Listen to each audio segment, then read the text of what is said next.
Berikut adalah penjelasan tentang proses perjalanan obat di dalam tubuh. Pertama, fase farmaseutik, administrasi. Perjalanan obat dimulai saat obat diberikan ke dalam tubuh. Ada berbagai cara pemberian obat, seperti oral diminum, intravena disuntikan ke pembuluh darah, intramuskular disuntikan ke otot, subkutan disuntikan di bawah kulit, inhalasi dihirup, topikal dioleskan ke kulit, atau rektal dimasukkan ke dalam rektum. Disintegrasi. Jika obat diberikan secara oral, obat dalam bentuk padat tablet, kapsul harus hancur menjadi partikel kecil agar bisa larut. Disolusi.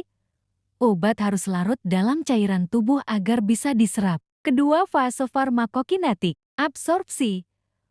Proses penyerapan obat dari tempat pemberian ke dalam aliran darah. Faktor yang memengaruhi absorpsi.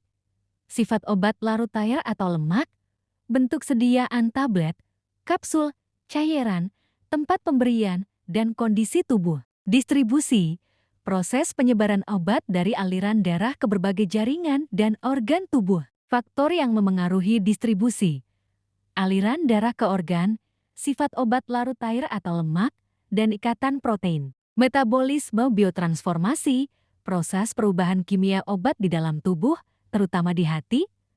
Metabolisme mengubah obat menjadi bentuk yang lebih mudah dikeluarkan dari tubuh. Ekskresi, proses pengeluaran obat dari tubuh, terutama melalui urin, feses, keringat, dan napas. Faktor yang memengaruhi ekskresi, fungsi ginjal, fungsi hati, dan sifat obat. Ketiga, fase farmakodinamik, mekanisme aksi, cara kerja obat di dalam tubuh. Obat bekerja dengan berikatan dengan reseptor di sel tubuh, yang memicu efek tertentu. Efek terapi, efek yang diinginkan dari obat. Efek samping, efek yang tidak diinginkan dari obat. Contoh perjalanan obat oral. Pertama, administrasi, Anda menelan pil obat. Kedua, disintegrasi dan disolusi, pil hancur di lambung dan larut dalam cairan lambung. Ketiga, absorpsi, obat diserap dari usus halus ke dalam aliran darah. Keempat, distribusi, obat didistribusikan ke seluruh tubuh melalui aliran darah. Kelima, metabolisme. Hati memetabolisme obat, mengubahnya menjadi bentuk yang lebih mudah dikeluarkan. Keenam, ekskresi.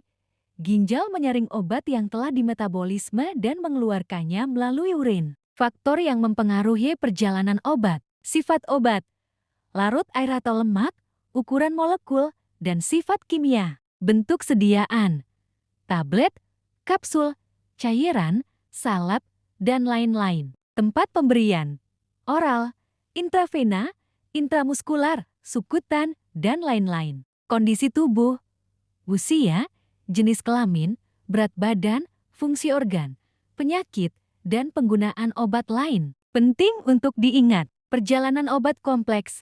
Perjalanan obat di dalam tubuh adalah proses yang kompleks dan dinamis. Efek individual.